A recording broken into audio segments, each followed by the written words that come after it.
नमस्कार। हमें कौन सी चीज पीछे धकेल रही है? आने वाले कल की उपलब्धियों की राह में केवल एक वादा है, और ये हमारे आज के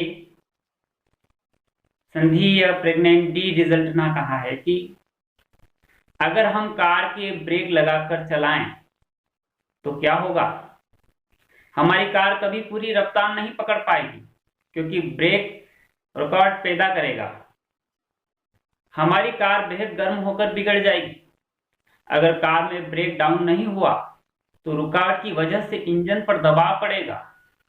अपनी मंजिल तक पहुंचने के लिए हमको दो में से किसी एक रास्ते को चुनना होगा। हम तो एक्सीलरेटर और जोर से दबाकर कार को नुकसान पहुंचाने का खतरा उठाएं, या उसे तेजी से चलाने के लिए ब्रेक हटा लें। इस एग्जाम्पल की और हमारी जिंदगी के बीच काफी समानता है। हम में से कई लोग जिंदगी की गाड़ी के ब्रेक लगाकर चलाते हैं। यह ब्रेक क्या है? एक डर, टाल मटोल की आदत, आत्मसम्मान की कमी वगैरह ही ब्रेक की यही चीजें हमें कामयाब नहीं होने देती।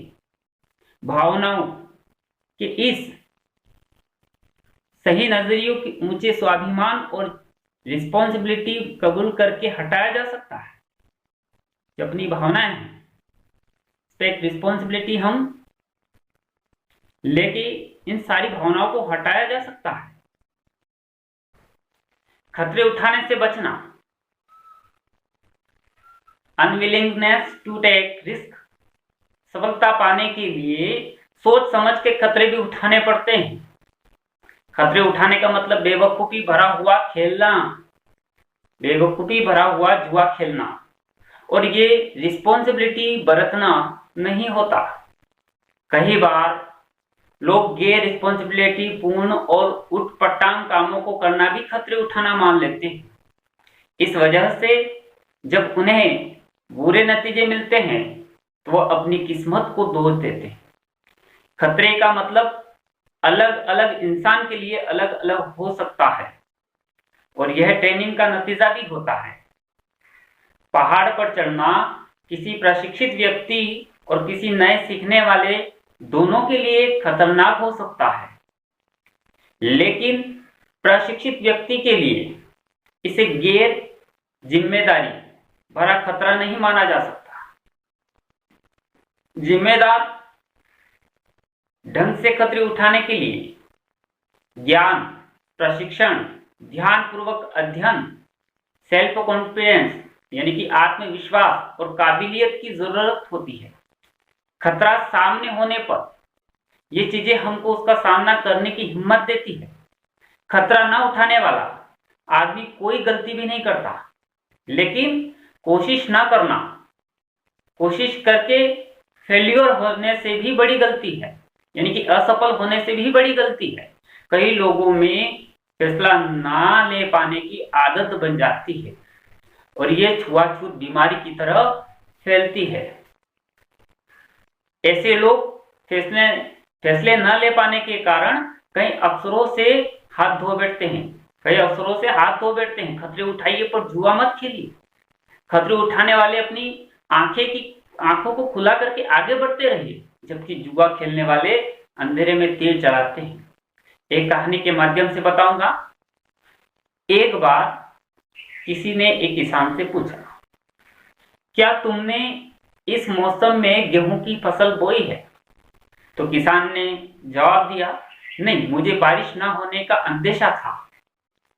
उस आदमी ने पूछा, क्या तुमने मक्की की फसल बोई है? किसान ने जवाब दिया, नहीं, मुझे डर था कि कीड़े मकोड़े खा लेंगे। तब उस आदमी ने पूछा, आखिरकार तुमने बोया क्या है? किसान ने जवाब दिया, कुछ नहीं, मैंने कोई खतरा नहीं उठाना चाहा। लगातार कोशिश की कमी। जब मुश्किलों पर काबू पाना नामुमकिन लगता है तो भागना सबसे आसान तरीका नजर आता है। यह बात हर शादी, नौकरी और रिश्ते पर लागू होती है। जीतने वाले चोट भले ही खाए लेकिन मैदान नहीं छोड़ते। हम सबको जिंदगी में ठोकर लगती है, लेकिन इसका यह मतलब नहीं है कि हम असफल हैं। दृढ़ता और आइडियल पने में क्या फर्क है? थोड़ा प्रतीक है। देखो, ज्यादातर लोग जानकारी या प्रतिभा की कमी की वजह से ही नहीं, बल्कि कोशिश बंद कर देने की वजह से असफल होते हैं। सफलता का पूरा राज इन दो खूबियों में छिपा हुआ है, एक तो दृढ़ता और दूसरा जो है प्रतिरोध।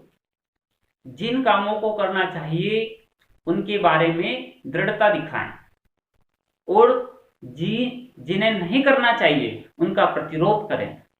कोई आदमी इसीलिए हीरो नहीं होता कि वह किसी और से ज्यादा बहादुर है, बल्कि असली होता है क्योंकि वह अपनी बहादुरी दूसरों की तुलना में 10 मिनट ज्यादा दिखाता है। इच्छा फौरन पूरी करने की चाहत कई लोग रातों रात लाखों करोड़ों कमाना चाहते हैं।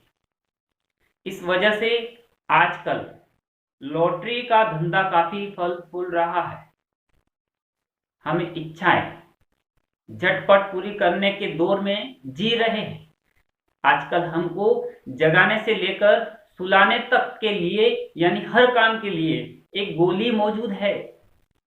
लोग एक गोली खाकर अपनी दिक्कतों से छुटकारा पाना चाहते हैं। इसी तरह करोड़पति बनने के लिए रोज लोग अपनी ईमानदारी का गला घोंटकर शॉर्टकट अपनाने से नहीं चकते। इच्छा फौरन पूरी करने की चाह रखने वाले उनके नतीजों के बारे में नहीं सोचते। आज की पीढ़ी अच्छी खुराक उसे मानती है जिनके खाने से वजन 5 पाउंड घट जाए। ऐसे लोग हैं जो और ज्यादा जन्मदिन मनाने के बजाय और ज्यादा तोहफे चाहते हैं। अगर आप कल के बारे में सोचने की बजाय केवल आज के बारे में सोचते हैं तो ये दूरदर्शी नहीं है, सीमित सोच के सहारे आप कोई सार्थक लक्ष्य कायम नहीं कर सकते। प्राथमिकता तय न करना, लोग प्राथमिकता की अदला बदली करते हैं, जबकि ऐसा नहीं करना चाहिए। उदाहरण के तौर पर बताऊंगा कि रिश्ते निभाने के लिए यह समय और स्नेह का मुआवजा और तो गिफ्ट से चुकाना चाहते हैं। कुछ लोग को अपने बीवी बच्चों के साथ हिल मिलकर वक्त गुजारने की बजाय अपनी गैर हाजिरी का हर्जाना चीजें खरीद कर चुकाना अधिक आसान लगता है। अपनी प्राथमिकताएं तय न कर पाने का कारण हम वक्त बर्बाद करते हैं। हम ये नहीं समझ पाते कि वक्त की बर्बादी का मतलब जीवन की बर्बादी है। प्राथमिकताएं तय करने के लिए खुद को अनुशासित करना पड़ता है, इसलिए हम वह कर पाएंगे जो जरूरी है। वनस्पति वह जिसे हम करना चाहते हैं या जो हमें अच्छा लगता है। हम किसी काम को दिल से करने की बजाय उसकी हार जीत को ज्यादा वजन देते हैं। आप असफलता और हार का सामना कैसे करेंगे? इस सवाल का जवाब कुछ लोगों के लिए पैसा महत्वपूर्ण है तो कुछ लोगों के लिए सत्ता, किसी के लिए महत्वपूर्ण है तो किसी के लिए संपत्ति। हमें अपनी प्राथमिकताओं को समझना होगा। सफलता कामयाबी दिलाने वाले उसूलों को पढ़ने में रखने से नहीं, बल्कि उन्हें समझने और अपनी प्राथमिकताएं तय करके उन्हें लागू करने से मिलती है।